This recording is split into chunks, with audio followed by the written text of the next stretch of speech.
Hey girl, so this is me committing to YouTube, and I'm only doing it because I got that idea from one of y'all who said just do shorts, right? Because I have trouble finding the time to get on YouTube and create the material that I was doing on TikTok. So by the way, make sure you do go to my website and sign in the subscriber tab there so you can start getting the bi-weekly affirmations I'm sending out for trauma recovery, workplace trauma recovery.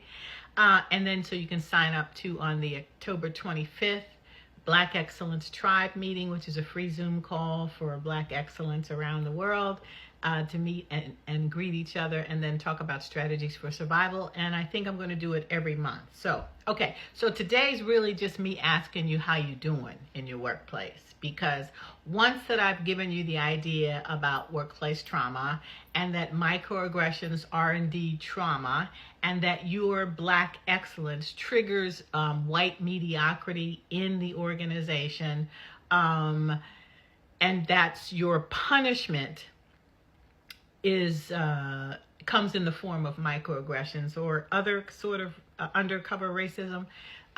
I guess I just need to know how you doing, girl, because we talked about radical, relentless self-care as a survival mechanism, as well as raising your risk, raising your protective factors and lowering your risk factors. But these things are all strategies that you have to employ in order for them to have a positive impact, right? You have to do something about your trauma. One of the things you can do is pivot, and I talk a lot about that, but this may not be the time to do that with the same level of confidence as you've had before due to this particular climate, right? This political climate. So how are you doing? Are you hydrating? Are you eating more than one meal a day? Because these things I've cursed you out before. Are you going to bed on time and getting 7 to 8 hours worth of sleep? These are all designed to raise your protective factors and lower your risk factors. And nobody can take care of you but you, right? So people talk a lot about, well, I need to do that. And if I ask a client to rate the quality of their self-care plan from 0 to 10, typically it'll be a 5 or a 6. Bitch, get it together. Who else is going to take care of you?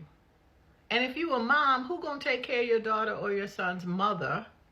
Nobody but you. And you know, when you get a workplace injury or have to go out because of high blood pressure or depression or high anxiety, they not gonna give a damn and will step over you on the way to hire someone to replace you. So all of this risking of your health and choosing your employer over you and your own family is ridiculous. Not only ridiculous, but it's delusional, foolish, counterintuitive, right? So I need you to start working on doing better, not just listening to the video and nodding and writing something positive like in the comments that y'all did on TikTok, but actually doing something to save yourselves. And then what you do could inspire another high performer in your workplace. Now, given that there are very few of us, because lots of us are still the one and only, that may not be likely, but sometimes somebody who looks like you is looking at you trying to figure out, is the same thing happening to you that's happening to them? You know, the passive aggressive microaggressions and undercover racism, the sidelining and the gaslighting and all of the stuff about making separate rules and stuff for others who look like us. We have to smile, or we have to do this, or we have to show up in a certain way, or we have to appear a certain way. Those are all designed to make you doubt who you are, to throw you off balance, to cause sometimes what I refer to as identity amnesia. They don't want you to remember that you came in as a badass high performer because you've shown them too much about what they're not doing, what they don't do, what they cannot do, and who they will never be, right? So they don't really have a choice except to try to get rid of the threat which is now you. But you have a choice. Once you understand what's going on in your environment, which is my whole point of becoming visible to social media, is to tell you what happens in organizations using organizational psychology for how organizations function, like the Hunger Games, and then to help you understand that microaggressions are racism, and also that microaggressions are like the new form for undercover racism.